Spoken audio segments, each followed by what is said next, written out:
Hi ನಮಸ್ತೆ ಎಲ್ಲರಿಗೂ ಹಾಗೆ ಸುಮ್ಮನೆ ಪ್ರಮೋದ್ ಮಾಡುವಂತಹ ನಮಸ್ಕಾರಗಳು. ಇವತ್ತು ಸಂಡೇ ಆಗಿತ್ತು. ನಾನು ಬಟ್ಟೆ ಎಲ್ಲ ವಾಶ್ ಮಾಡೋಕೆ ಪ್ಲಾನ್ ಮಾಡ್ಕೊಂಡಿದ್ದೆ. ಸೊ ಬಟ್ಟೆ ವಾಷಿಂಗಿಗೆ ಬಟ್ಟೆ ನೆನಾಕೋಣ ಅಂತ ಸೊ ಬಿಸಿನೀರಿಗೆ ಸರ್ಪಿನ ಪುಡಿ ಹಾಕಿ ಬಟ್ಟೆನೆಲ್ಲ ಅದಕ್ಕೆ ನೆನಾಕ್ದೆ. ಸೊ ಬಿಸಿನೀರಲ್ಲಿ ಹಾಕಿದ್ರೆ ಸ್ವಲ್ಪ ಕೊಳೆ ಎಲ್ಲ ಬೇಗ ಬಿಡುತ್ತೆ ಅನ್ನೋ ಉದ್ದೇಶಕ್ಕಷ್ಟೇ. ಸೊ ಸರ್ಪ್ಗೆ ಹಾಕ್ದೆ, ಬಕೆಟ್ಗೆ ಎಲ್ಲ ಬಟ್ಟೆ ನೆನಾಕ್ದೆ. ನಾವು ಬಟ್ಟೆ ನೆನಾಕಬೇಕಾದ್ರೆ ಕರ್ಚೀಫ್ನ ಮರ್ತು ಬಿಡ್ತೀವಿ. ಲಾಸ್ಟ್ ಮೂಮೆಂಟಲ್ಲಿ ಕರ್ಚೀಫು ಸಾಕ್ಸು ಇದೆರಡು ಮಿಸ್ ಆಗೋ ಚಾನ್ಸಸ್ ಜಾಸ್ತಿ ಇರುತ್ತೆ. ಸೊ ಕರ್ಚೀಫು ಸಾಕ್ಸು ಯಾವಾಗಲೂ ಮಿಸ್ ಮಾಡ್ತಿರ್ತೀನಿ. ನೋಡ್ತಾ ಇದ್ದೀರಲ್ಲ, ಹಾಲಲ್ಲೆಲ್ಲ ಸಿಕ್ಕಾಪಟ್ಟೆ ಬಟ್ಟೆ ಇಟ್ಬಿಟ್ಟಿದ್ದೆ. ಆ್ಯಂಡ್ ಟವಲ್ ಕೂಡ ಮಿಸ್ ಮಾಡ್ತೀರಾ ನೀವು. ಕಿಚನ್ ಕೂಡ ಕ್ಲೀನ್ ಇರಲಿಲ್ಲ, ಕಿಚನ್ ಕ್ಲೀನ್ ಮಾಡಬೇಕಾಗಿತ್ತು. ಸೊ ಪ್ಲಾನ್ ಮಾಡಿಕೊಂಡೆ. ಸೊ ಬಟ್ಟೆ ಅಂತೂ ಸೋಕ್ ಆಗ್ತಾ ಇದೆ, ಈಗ ಕಿಚನ್ ಸ್ವಲ್ಪ ಕ್ಲೀನ್ ಮಾಡ್ಕೊಂಡ್ಬಿಡೋಣ ಅಂತ. ಸೊ ಕಿಚನ್ ಕ್ಲೀನ್ ಮಾಡ್ಕೊಳೋ ಅಷ್ಟರಲ್ಲಿ ಬಟ್ಟೆ ಒಂದು ಸ್ವಲ್ಪ ಸೋಕಾಗಿರುತ್ತೆ. ಆಮೇಲೆ ಅದನ್ನ ವಾಷಿಂಗ್ ಮಿಷಿನ್ಗೆ ಹಾಕಿದ್ರೆ ಆಯಿತು ಅಂತ ನಾನು ಅಂದ್ಕೊಂಡೆ. ಸೊ ಈಗ ಒಂದೊಂದೇ ಪಾತ್ರೆ ತೊಳ್ಕೊಂಡು ಹೋಗ್ತಾ ಇದ್ದೀನಿ. ಸೊ ಪಾತ್ರೆ ಎಷ್ಟು ತೊಳೆದ್ರೂ ಅದು ಪಾತ್ರೆಗಳು ಬರ್ತಾನೆ ಇರುತ್ತೆ ಆ ಥರ. ಸೊ ಹೆಣ್ಮಕ್ಳಿಗೆ ತುಂಬ ದೊಡ್ಡ ಟಾಸ್ಕ್ ಇದು. ಸೊ ವೈಫು ಊರಲ್ಲಿರೋದ್ರಿಂದ ಈ ಕೆಲಸ ಎಲ್ಲ ನಾನೇ ಮಾಡ್ಕೋಬೇಕಾಯ್ತು. ಸೊ ಫಸ್ಟ್ ವಿಡಿಯೋ ಮಾಡ್ತಾ ಇದ್ದೆ. ವಿಡಿಯೋ ಮಾಡ್ಬೇಕಾದ್ರೆ ಆಮೇಲೆ ಏನಾಯ್ತು, ನನಗೆ ಒಂದು ಐಡಿಯಾ ಬಂತು. ಮೊನ್ನೆ ಫ್ರೆಂಡ್ ಜೊತೆಗೆ ಡಿಸ್ಕಸ್ ಮಾಡಬೇಕಾದ್ರೆ ಟೈಮ್ ಲ್ಯಾಬ್ಸ್ ವಿಡಿಯೋ ಮಾಡ್ಬೋದಲ್ಲ ಅಂತ ಒಂದು ಹಿಂಟ್ ಕೊಟ್ಟಿದ್ದ ನನ್ನ ಫ್ರೆಂಡು ಆಸಿಫ್ ಅಂತೇಳಿ. ಸೊ ಅದಕ್ಕೆ ನಾನು ಟೈಮ್ ಲ್ಯಾಬ್ಸ್ ವಿಡಿಯೋ ಯಾಕೆ ಮಾಡಬಾರ್ದು, ನೋಡೋಣ ಹೆಂಗೆ ಬರುತ್ತೆ ಅಂತೇಳಿ ಟೈಮ್ ಲ್ಯಾಬ್ಸ್ನ ಆನ್ ಮಾಡಿಕೊಂಡೆ. ಟೈಮ್ ಲ್ಯಾಬ್ಸ್ನ ಆನ್ ಮಾಡಿಕೊಂಡು ಸೊ ಆನ್ ಮಾಡಿಟ್ಟೆ. ಸೊ ಇವಾಗ ಫುಲ್ಲು ಕಿಚನ್ ಯುಟೆನ್ಸಿಲ್ಸ್ ಎಲ್ಲ ವಾಶ್ ಮಾಡ್ತೀನಿ. ಕಿಚನ್ ಎಲ್ಲ ಕ್ಲೀನ್ ಆದಮೇಲೆ ಪಲಾವ್ ಮಾಡಬೇಕು ಅಂತ ಒಂದು ಪ್ಲ್ಯಾನ್ ಇದೆ. ಸೊ ಮಾರ್ಕೆಟ್ಗೆಲ್ಲ ಹೋಗಿದ್ದೆ, ಪಲಾವ್ಗೆ ಏನೇನು ಬೇಕು ಅದೆಲ್ಲ ತೊಗೊಂಬಂದಿದ್ದೆ. ಸೊ ಪಲಾವ್ಗೆ ಪ್ಲ್ಯಾನ್ ಮಾಡಿಕೊಂಡು ಮೈಂಡ್ಸಲ್ಲಿ ಪ್ರಿಪೇರ್ ಮಾಡ್ಕೊಂಡಿದ್ದೀನಿ. ಸೊ ಪಲಾವ್ಗೆಲ್ಲ ಮಾಡ್ಕೋಬೇಕು, ಅದು ಮುಂದೆ ನಿಮಗೆ ಗೊತ್ತಾಗ್ತಾ ಹೋಗುತ್ತೆ. ಸೊ ಒಂದು ಯೂಟ್ಯೂಬರ್ಸ್ಗೆ ಡೈಲಿ ವ್ಲಾಗ್ ಮಾಡಬೇಕು ಅಂತಂದರೆ ಈ ಟೈಮ್ ಲ್ಯಾಬ್ಸ್ ವಿಡಿಯೋ ತುಂಬ ಒಂದು ಒಳ್ಳೆಯದು ಅಂತ ನನಗೆ ಇವತ್ತೊಂದು ಎಕ್ಸ್ಪೀರಿಯನ್ಸ್ ಆಯಿತು. ಸೊ ನೀವು ಕ್ಯಾಮ್ರಾ ಆನ್ ಮಾಡಿ ಟೈಮ್ ಲ್ಯಾಬ್ಸ್ ಆನ್ ಮಾಡಿಬಿಟ್ರೆ ನೀವು ಆಮೇಲೆ ಬೇಕಾದರೆ ಬ್ಯಾಕ್ಗ್ರೌಂಡ್ ವಾಯ್ಸ್ ಹುಡ್ಕೋಬೋದು. ಸೊ ಈ ರೀತಿ ನೀವು ಕೂಡ ಸ್ಟಾರ್ಟ್ ಮಾಡ್ಬೋದು.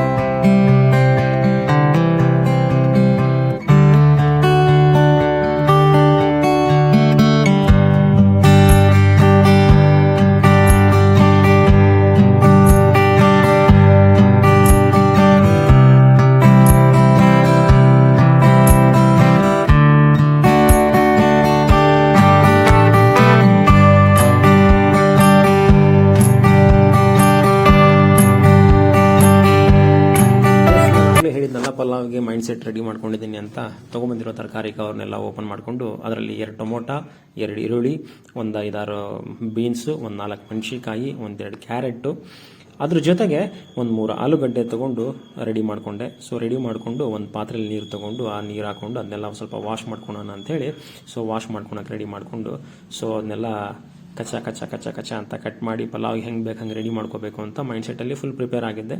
ಸೊ ಪ್ರಿಪೇರ್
ಎಲ್ಲ ರೆಡಿ ಮಾಡಿ ಲಾಸ್ಟಿಗೆ ಕುಕ್ಕರ್ನ ಕ್ಲೋಸ್ ಮಾಡಿ ಸೊ ಒಂದು 4 ವಿಷಲ್ ಹಾಕ್ಸೋಣ ಅಂತೇಳಿ ಪ್ರಿಪೇರ್ ಆದೆ. ಸೊ ಒಂದು 4 ವಿಷಿಲ್ ಕೂಡ ಹಾಕಿಸ್ದೆ. 4 ವಿಷಿಲ್ ಕೂಡ ಹಾಕಿದ್ಮೇಲೆ ಅದು ನೀರು ಎಷ್ಟು ಬರುತ್ತೆ ವಿಷಲಲ್ಲಿ ಅನ್ನೋದ್ರ ಮೇಲೆ ಪಲಾವ್ ಆಗಿದೆಯೋ ಇಲ್ಲ ಅನ್ನೋದು ಗೊತ್ತಾಗುತ್ತೆ. ಆ್ಯಂಡ್ ಈ ವಿಡಿಯೋದಲ್ಲಿ ನಿಮಗೆ ಪಲಾವ್ ಮಾಡೋದು ಹೇಗೆ ಅನ್ನೋದು ಒಂದು ಗೊತ್ತಾಗಿರುತ್ತೆ ಅಂತ ಅಂದ್ಕೊಂಡಿರ್ತೀನಿ. ವಾಷಿಂಗ್ ಮಿಷಿನ್ಗೆ ಬಟ್ಟೆ ಹಾಕೋಣ ಅಂದ್ಕೊಂಡೆ, ಗ್ಯಾಪಲ್ಲಿ ವಾಷಿಂಗ್ ಮಿಷಿನ್ ಬೇಡ ಅನ್ನಿಸ್ತು. ಸೊ ಪಲಾವ್ ರೆಡಿ ಆಗಿದೆ, ನೀವು ನೋಡ್ತಾ ಇದ್ದೀರಾ. So pulao is ready.